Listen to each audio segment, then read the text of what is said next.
último hino eu estava certo que eu iria pregar 1 Tessalonicenses, capítulo número 5, versículo 12 e 13, a continuidade, né? Mas percebo que Juízes capítulo 6 é o que Deus quer comunicar mais uma vez nessa oportunidade. Então abra a sua Bíblia. Já preguei tantas vezes aqui que hoje eu não vou usar o esboço, viu, Clinton? Né? E nem dá tempo, né, de imprimir, né? Então, mas Juízes, capítulo de número 6, uma situação bastante difícil que o povo de Israel está enfrentando. O povo está na terra que Deus havia prometido a Abraão, a Isaque e a Jacó. Essa terra sempre os textos bíblicos que falam dessa terra brilham aos meus olhos, né, por alguns motivos óbvios. Eu fui criado na roça. Eu gosto da roça. Gosto mesmo, né? Então, é sabido pelos irmãos que os meus 15 dias de férias que acabaram agora, onde eu estava? Na roça, né? E na roça, a roça está boa, e a roça tem até internet agora, né? Lá no meio da roça, o celular funcionando e eu podendo de vez em quando conversar, porque eu conversei muito pouco, né? A Bíblia vai falar dessa terra como uma terra extremamente fértil, uma terra que mana leite e mel. Uma terra na qual a narrativa da primeira visita dos israelitas para com este local, eles voltaram dizendo, olha, nós vimos com os nossos olhos 2 homens sendo necessários para carregar um cacho de uvas. Uma terra extremamente fértil, que até hoje, em estudos de solos, né, a região da Palestina é um dos solos mais férteis que existe. Então, imagine isso, né? Na época em que o povo de Israel chegou nessa terra, que é o livro de Josué, um livro antes, cronologicamente falando, o povo de Israel chega nessa terra. O povo de Israel é dividido as tribos em cada pedaço, apenas os levitas não receberam uma porção da terra, e o povo está habitando na terra, o povo está plantando, e se não existe uma dificuldade nesse local, a dúvida se a colheita será certa. Hoje nós vivemos uma realidade, né? O Brasil é um país do agro, sempre foi e sempre será. Né? Por quê? Porque as nossas terras são excelentes para isso, o clima perfeito, a chuva abundante, alguns momentos, em alguns lugares mais escassos, é verdade, mas de maneira geral o Brasil é incrível, né? Mas aqui o texto vai apresentar para nós que o problema que Israel está passando não é com seca, não é com alguma praga na lavoura, no trigo, na cevada, no que cultivavam nesse momento, não é isso que está acontecendo. O povo está enfrentando dificuldades com povos inimigos. Esses povos, eles vinham cada momento antes de início de colheita. E o texto que nós vamos ler vai apresentar para nós que esse povo, eles chegavam com tanta gente, com tanto camelo, e com tanto jumento, e com tanto boi, que não sobrava sustento em Israel. O texto que nós leremos vai dizer que Israel foi reduzido à mais absoluta pobreza. Eu fico, né, por razões óbvias também, estou mais antenado com algumas áreas do agro, né, e coisas assim, mas é interessante nós observarmos o seguinte, quantos e quantos produtores rurais ou fazendeiros, eles quebram, às vezes, de um ano para o outro, ou no máximo 2 anos, quando plantam, quando gastam absurdos com o cultivo e por algum motivo, seja por falta de chuva ou por excesso de chuva na colheita, não se aproveita a produção. E são obrigados, às vezes, a recorrer a mais financiamentos ou venda da propriedade para quitar as dívidas que são enormes. E o texto que nós vamos ler, Israel já está com algo parecido por 6 anos seguidos. Esse é o 7º ano em que Israel planta, a plantação vinga, nasce, cresce, floresce, produz, mas lá vem os povos amalequitas, lá estão vindo os midianitas, lá estão vindo os povos árabes que irão levar, que irão saquear a produção de Israel. Esse é o problema que o povo de Israel está atravessando. Tendo dito tudo isso, vamos fazer a leitura do verso de número 1 até o 24, que nos diz assim: os israelitas fizeram o que era mal aos olhos do Senhor. Por isso, o Senhor os entregou nas mãos dos midianitas durante 7 anos. Os midianitas eram tão cruéis que os israelitas fizeram para si esconderijos nas montanhas, nas cavernas e nas fortalezas. Sempre que os israelitas faziam um plantio, saqueadores de Midian, de Amaleque e dos outros povos do leste atacavam Israel, acampavam na terra e destruíam as plantações até Gaza. Levavam ovelhas, bois e jumentos e não deixavam coisa alguma para Israel comer. Esses bandos inimigos que vinham com seus rebanhos e tendas eram como uma praga de gafanhotos. Chegavam em camelos tão numerosos que era impossível contá-los. E só partiam quando a terra estava devastada.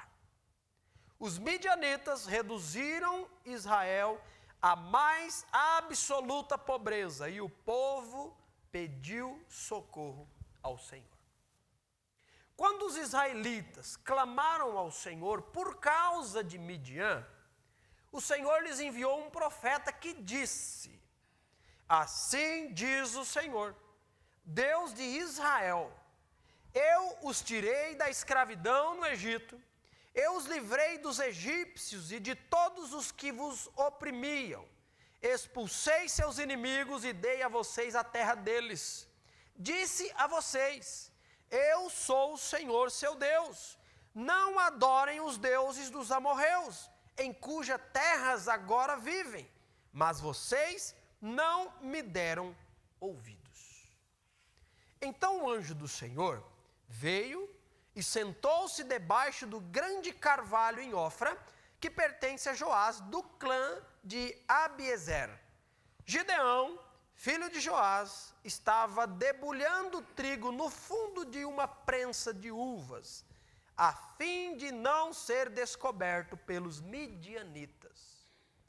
O anjo do Senhor apareceu a Gideão e disse: o Senhor está com você, guerreiro corajoso. Gideão respondeu: meu Senhor, se o Senhor está conosco, por que nos aconteceu tudo isso? E onde estão os milagres de que nossos antepassados nos falaram? Acaso não disseram: o Senhor nos tirou do Egito? Agora, porém, o Senhor nos abandonou e nos entregou nas mãos dos midianitas. Então o Senhor se voltou para ele e disse: vá com a força que você tem e liberte Israel dos midianitas.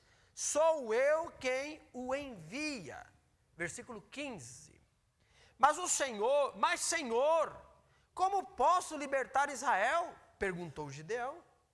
Meu clã é o mais fraco da tribo de Manassés e eu sou o menos importante de minha família. Certamente estarei com você, disse o Senhor. E você destruirá os midianitas como se estivessem lutando contra um só homem.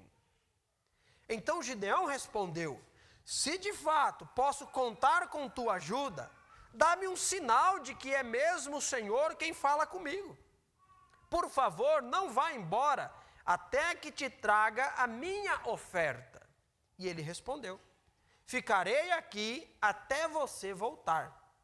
Gideão foi depressa para casa, cozinhou um cabrito e com cerca de 20 litros de farinha, preparou pães sem fermento. Depois colocou a carne num cesto e o caldo numa panela e os levou para fora e os ofereceu ao anjo que estava debaixo da grande árvore. O anjo de Deus lhe disse: coloque a carne e os pães sem fermento sobre esta pedra e derrame neles o caldo. Gideão obedeceu. Então o anjo do Senhor tocou na carne e nos pães com a ponta da vara que estava em sua mão, e fogo subiu da pedra e consumiu tudo o que Gideão havia trazido. E o anjo do Senhor desapareceu. Quando Gideão percebeu que era o anjo do Senhor, exclamou: ó soberano Senhor, estou perdido. Vi o anjo do Senhor face a face. Fique em paz, respondeu o Senhor. Não tenha medo, você não morrerá. Então Gideão construiu um altar para o Senhor naquele local e o chamou de Javé Shalom. Até hoje, o altar está em Ofra, no território do clã de Abiezer. Vamos orar mais uma vez pedindo que o Senhor nos abençoe. Pai, nós te agradecemos, já tendo lido a tua palavra, nós pedimos que o teu Espírito Santo abra o nosso entendimento, me instrua auxiliando-me na explicação desse texto, na aplicação dele, e que possa o Senhor nos desafiar por essa história. Nós oramos agradecidos no nome de Jesus. Amém.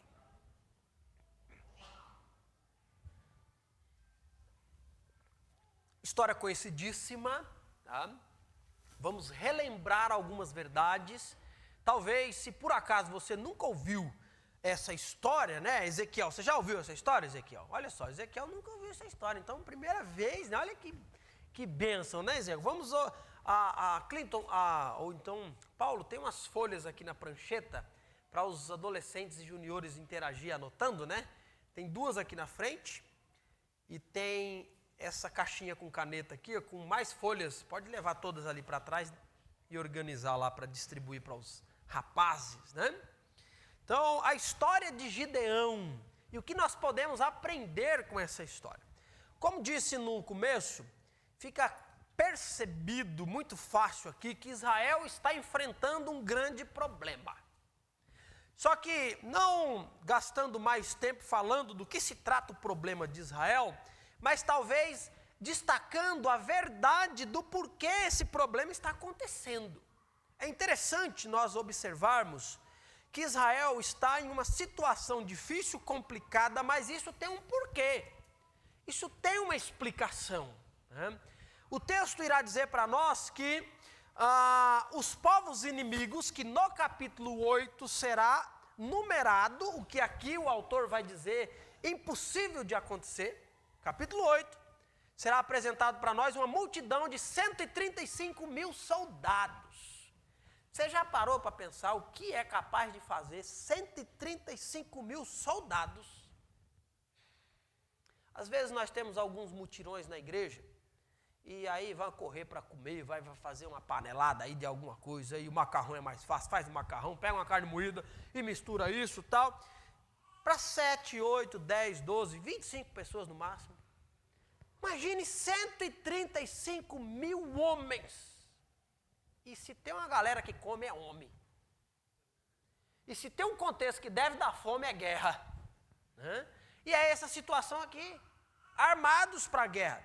Só que mais do que, né, estarem ali para uma guerra ou apenas necessitarem de toda essa, né, essa logística alimentar, eles levam os bandos.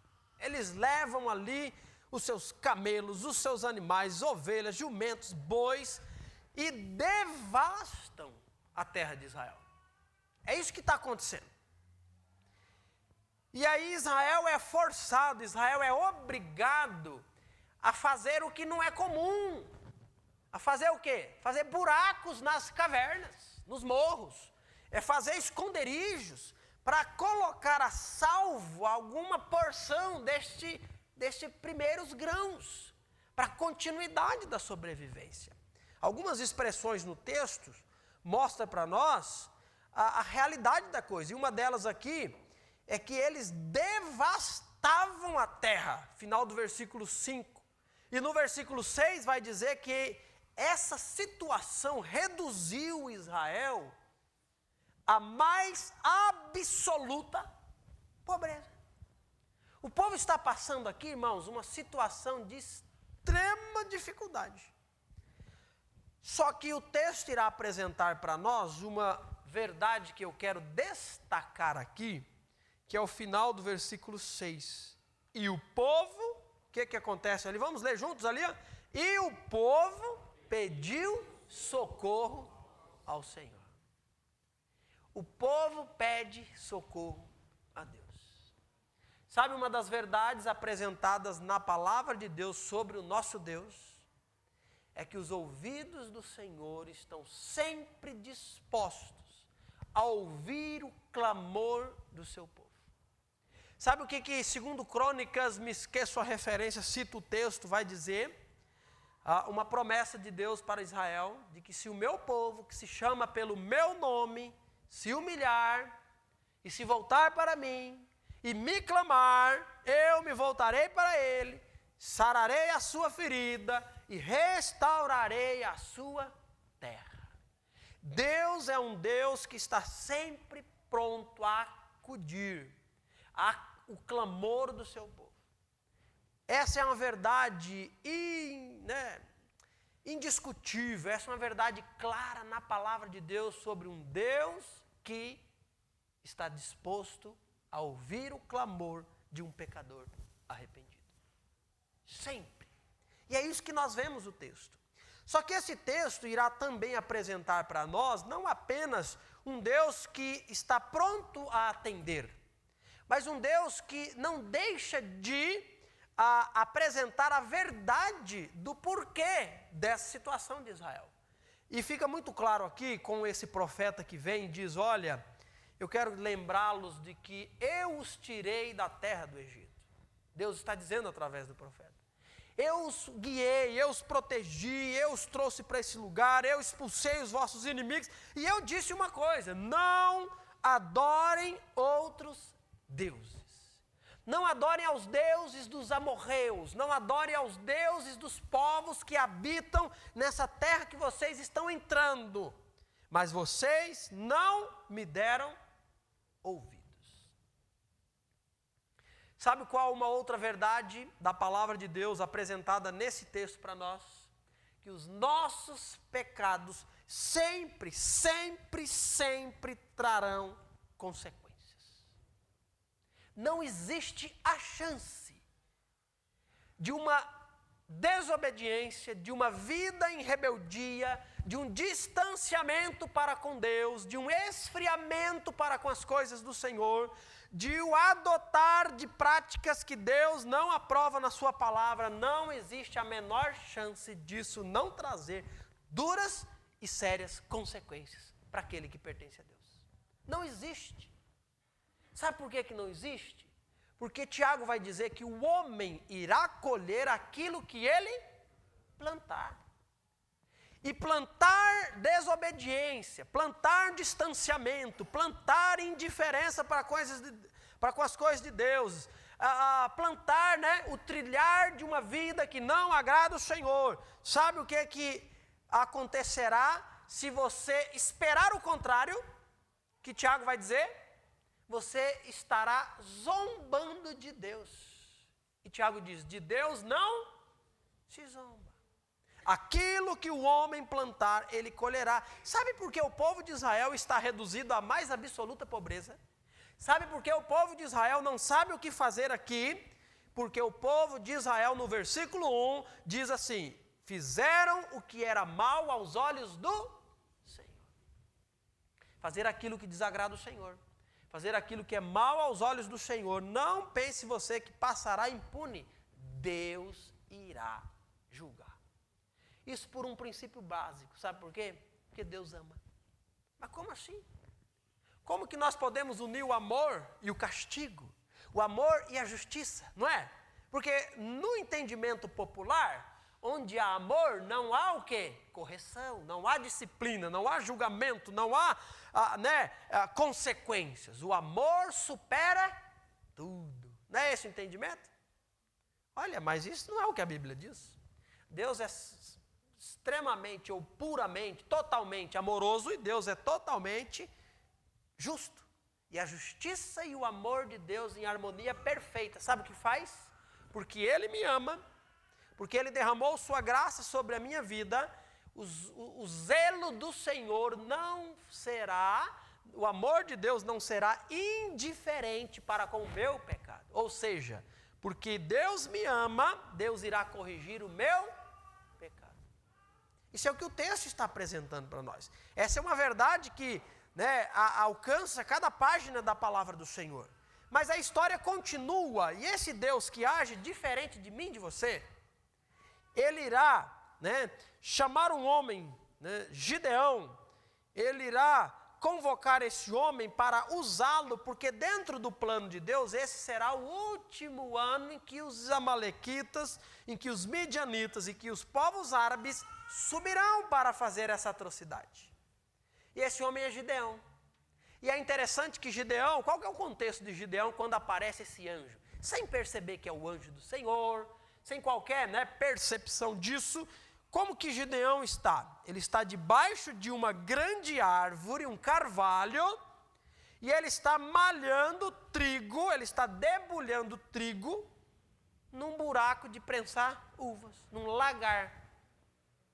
Num lugar errado, fazendo o que precisava ser feito para pôr a salvo, para esconder dos midianitas, dos saqueadores. E aí por isso que o anjo chega para Gideão e diz assim: o Senhor é contigo, varão valoroso. O Senhor é contigo, guerreiro corajoso, conforme a NVT, final do versículo 12. Porque realmente precisa ser alguém de coragem para estar fazendo o que Gideão está fazendo, sendo este o 7º ano. Ou você acha que Gideões, nesse momento, está existindo assim, a perder de vista a quantidade de Gideões no meio do povo de Israel? O que é mais fácil acontecer depois de 1 ano, depois de 2 anos? É surgir Gideões para trabalhar, para plantar, para colher, para esconder? Ou é para surgir aqueles lá do... Ih, rapaz.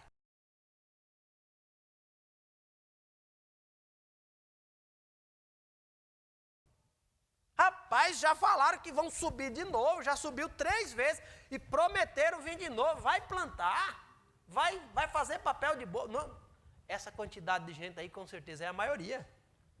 Então por isso que o anjo aparece para Gideão e diz: o Senhor é contigo, varão valoroso, guerreiro corajoso. Só que esse guerreiro corajoso, trabalhador, ele tem um sério problema. Ele é parecido comigo e com você. Vamos ser assim, bondosos aqui, dizer que ele é parecido conosco no fato de ser valoroso, corajoso, guerreiro. Bom, olha só, todo mundo subiu agora, Vamos lá, todo mundo de garra aqui, todo mundo pega, Se precisar, a gente vai mesmo e faz, e não tem preguiça, não tem dificuldade, e tem que fazer, tá. Mas Gideão é parecido comigo e contigo, porque quando a situação fica difícil, sabe o que nós fazemos? O que Gideão fez? A gente quer encontrar um culpado. A gente quer passar a culpa para outro. Não é assim? Talvez você diz: não sei se eu sou assim não, mas do pé à cabeça é assim. Mas não tem dúvida. Sabe onde começou isso? Jardim do Éden. Existia apenas um casal. Num ambiente perfeito, num contexto perfeito, até que Adão foi lá e comeu da árvore que Deus disse para não comer. E aí quando Deus vem, na viração do dia, andando pelo jardim, e chama Adão para o diálogo, e Deus percebe, já sabendo que Adão havia comido, Deus fala: Adão, você comeu da árvore que eu disse para não comer? Qual que foi a resposta de Adão?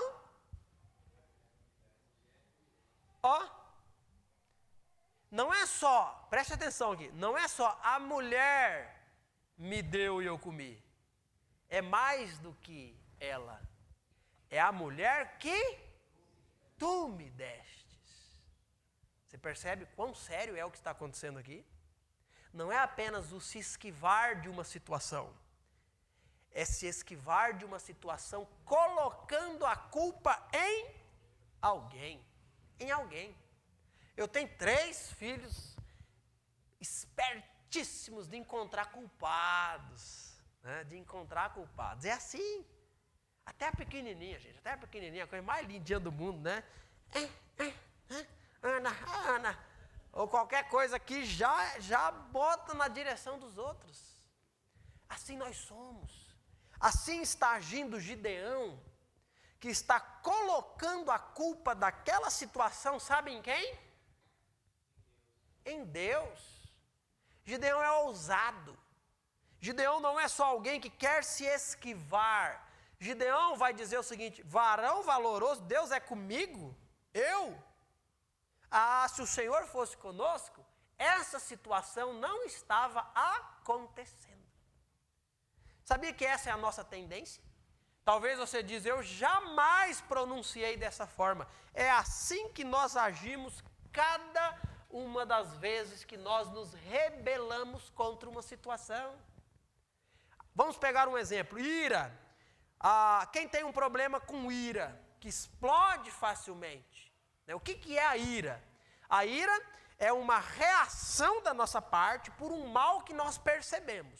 Tá?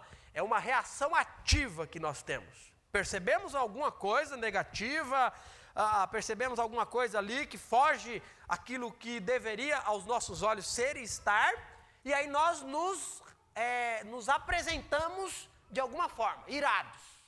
Essa ira pode ser ativa no sentido de ser destrutiva através de palavras, de ações. Essa ira pode ser passiva no sentido de fechar a cara e não querer diálogo, ficar emburrado e bicudo e tal. Está irado do mesmo jeito. Mas no fundo, toda ira, ela é no final contra Deus.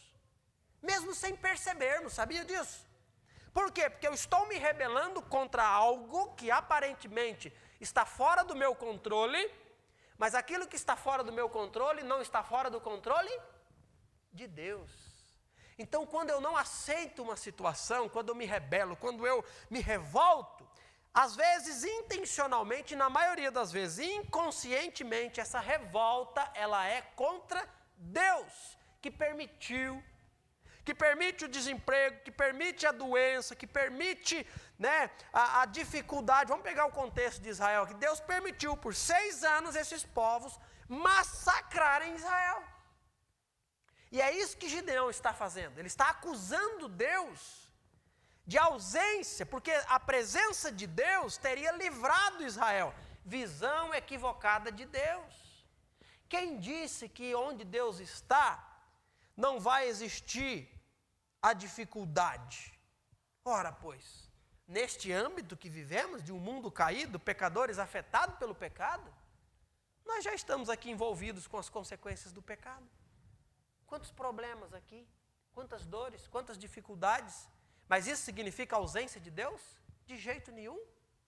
E Deus irá aqui fazer diferente de mim, de você, porque se fosse eu, depois de tentar ajudar esse camarada e ele falar um negócio desse, né?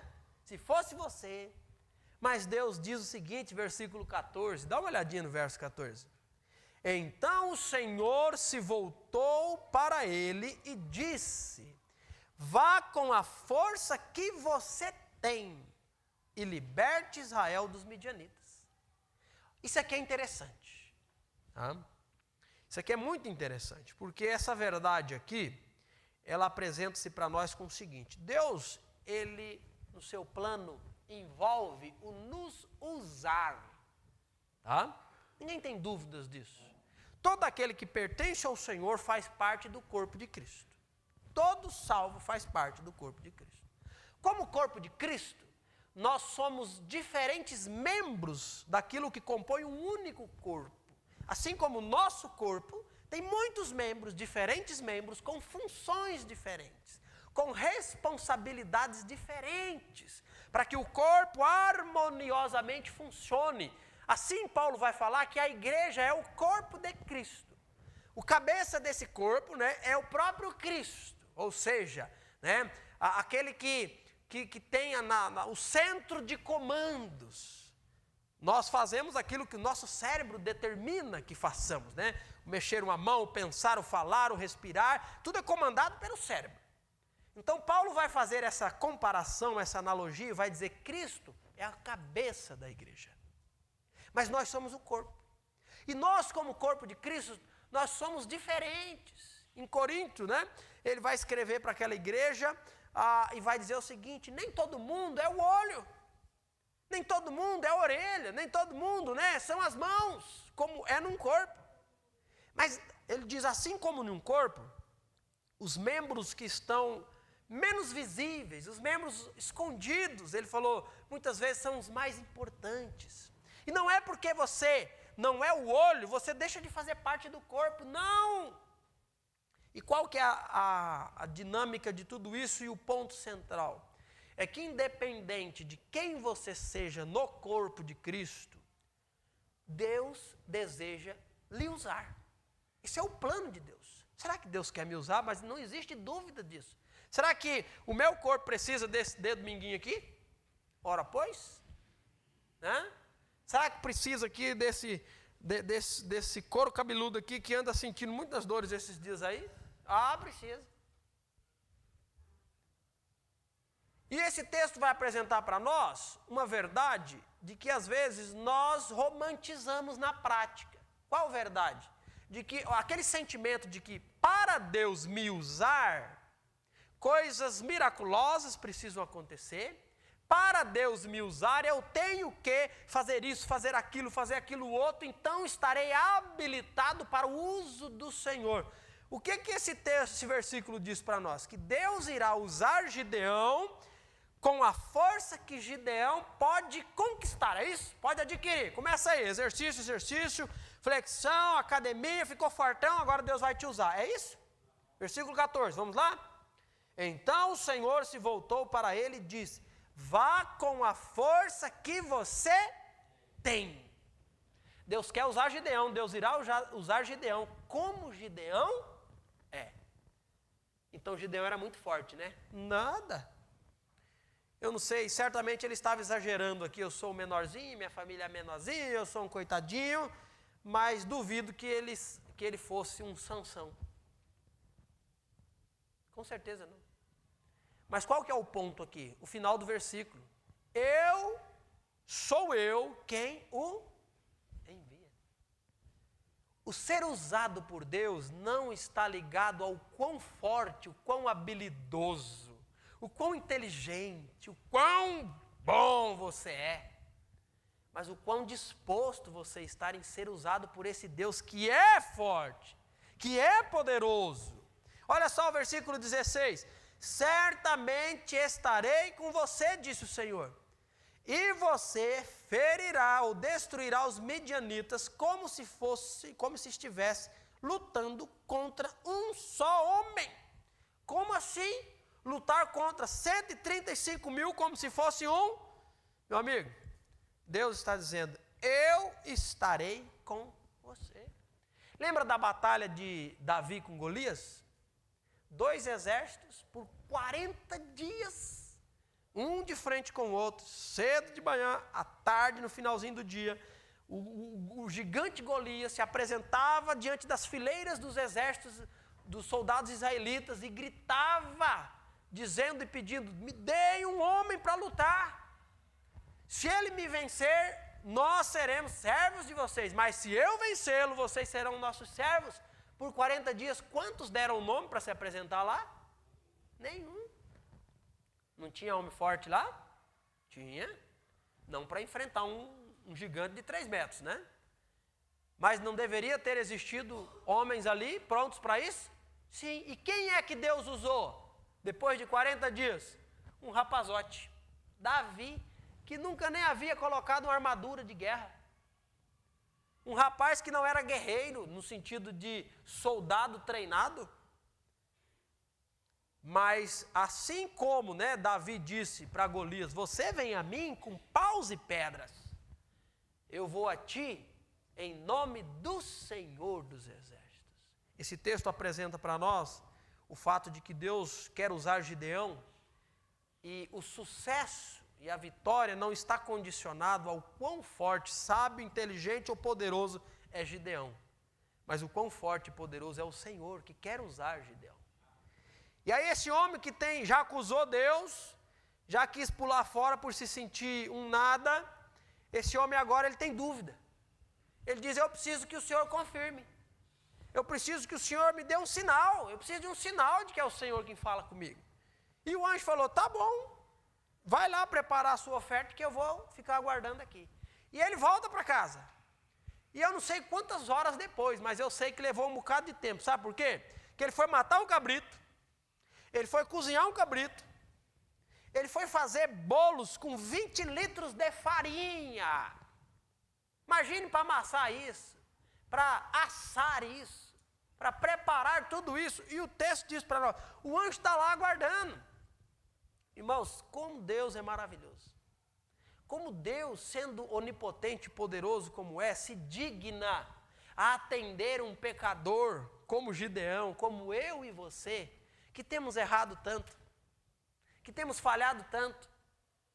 Mas um Deus que está ali aguardando Gideão de volta para apenas se mostrar e se revelar. Sim, sou eu, Senhor, que estou falando contigo. Você pode ficar tranquilo, porque eu livrarei Israel e eu vou te usar. Deus não precisava ficar aqui aguardando, o anjo não precisava.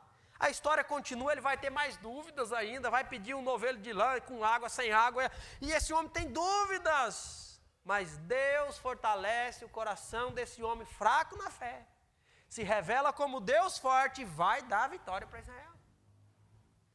E aí o texto diz que ele volta trazendo tudo aquilo, rapaz. Já se alegra certamente que o anjo está lá ainda, né? Na presença, na aparência de um homem, ele não havia percebido nada ainda. E a ordem é, coloca tudo em cima dessa pedra, e ele coloca, derrama o caldo por cima de tudo isso daí agora. Imagine o volume disso, eu acho que era bastante coisa. Hein? 20 quilos de farinha, amassou e fez pão, tudo assado, um cabrito inteiro, o caldo de tudo isso. E aí o anjo toca com a vara que está na ponta da sua mão e sobe fogo da pedra. E Gideão se encanta com aquilo, fica maravilhado, já tendo ouvido a história da sarça que se ardia e não se queimava, tendo ouvido os milagres de um Deus que se apresenta, né, como vento, como fogo, como tempestade, como trovão. Gideão então percebe, cai a ficha, quem está aqui na verdade é o próprio Deus. Ele que já havia acusado Deus, ele que já havia se esquivado, ele que tem dúvida, agora ele tem uma certeza errada, eu vou morrer.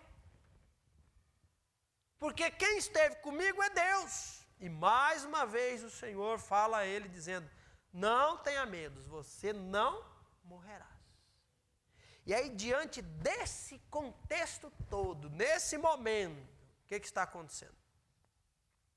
Gideão edifica um altar, e ele chama aquele altar de o Senhor é paz. Sabe por quê? Porque onde é percebido a presença de Deus, onde Deus está, Ele proporciona porque Ele é paz. Não perca, eu gastei tempo, né, dando o brilho da própria narrativa aqui, falando do contexto, do desespero desses soldados, dessa situação, da fome, da miséria, para dizer uma coisa. O que não existe no coração desse homem é tranquilidade, é paz, é calma.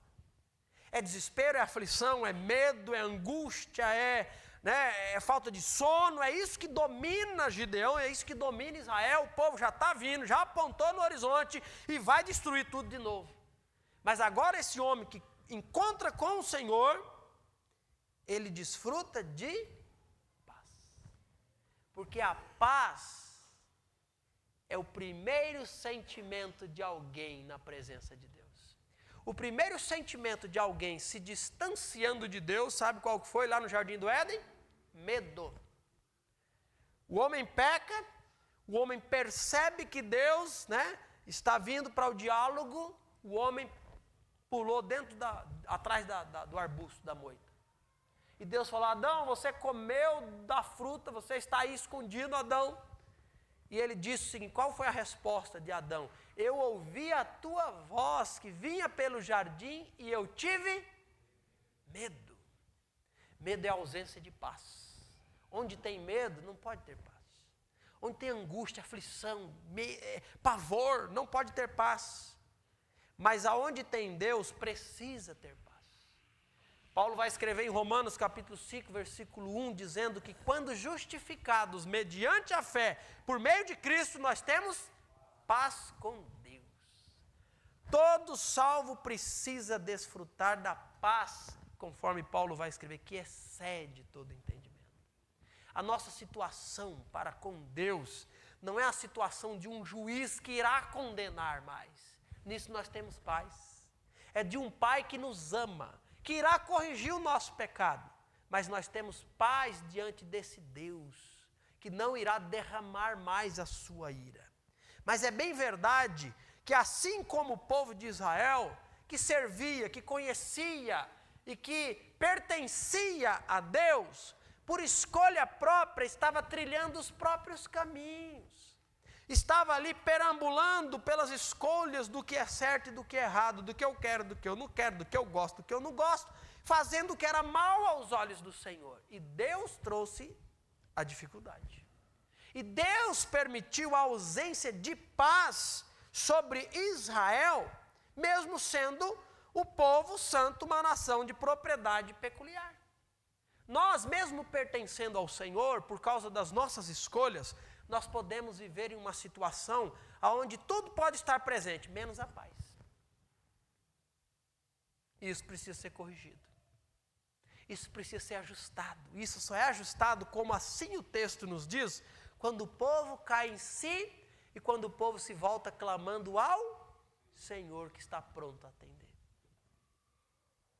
Eu fico lembrando de algumas histórias.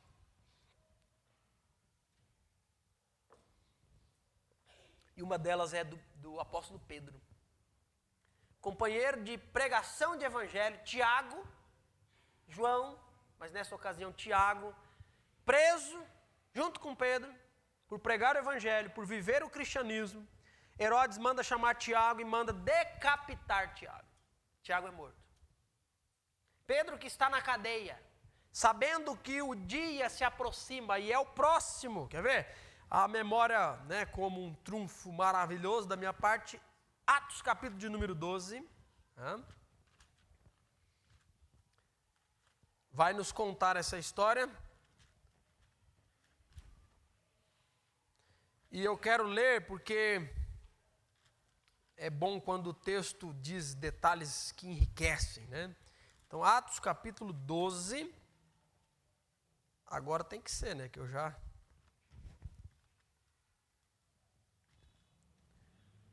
Isso, versículo 6, vai nos dizer o seguinte, Atos 6, na noite antes de Pedro ser levado a julgamento, ou seja, irmãos, o dia seguinte é o dia do julgamento, ele dormia preso com 2 correntes entre 2 soldados, e outros montavam guarda na porta da prisão. De repente, uma luz intensa brilhou na cela, e um anjo do Senhor apareceu, tocou o lado de Pedro para acordá-lo e disse, depressa, levante-se. E as correntes caíram dos pulsos de Pedro. Então o anjo do Senhor disse, vista-se e calce as sandálias. E Pedro obedeceu. Agora vista a capa e siga-me, ordenou o anjo. Qual que é o detalhe que eu quero destacar aqui, irmãos? Não existe como alguém dormir do jeito que Pedro está dormindo. Tiago foi decapitado ontem. Amanhã será o meu julgamento. Qual que é a consequência? Decapitação é certo. Como que alguém dorme sabendo que pode ser a sua última noite? E não é só dormindo, não. Eu gosto, olha, a narrativa é tão maravilhosa que ela dá o brilho. A gente não precisa, só precisa fazer uma coisa, não estragar o que já está dito. Às vezes a gente consegue. Mas é só ler, é só destacar o que já está aqui no texto, né? Não existia luz na época, mas uma luz intensa. Olha só o que o texto diz, uma luz intensa brilhou na cela. Eu não sei você, mas eu sou daqueles que eu gosto de dormir no escuro, escuro mesmo, e se acender a luz eu já percebo. Percebo. Né?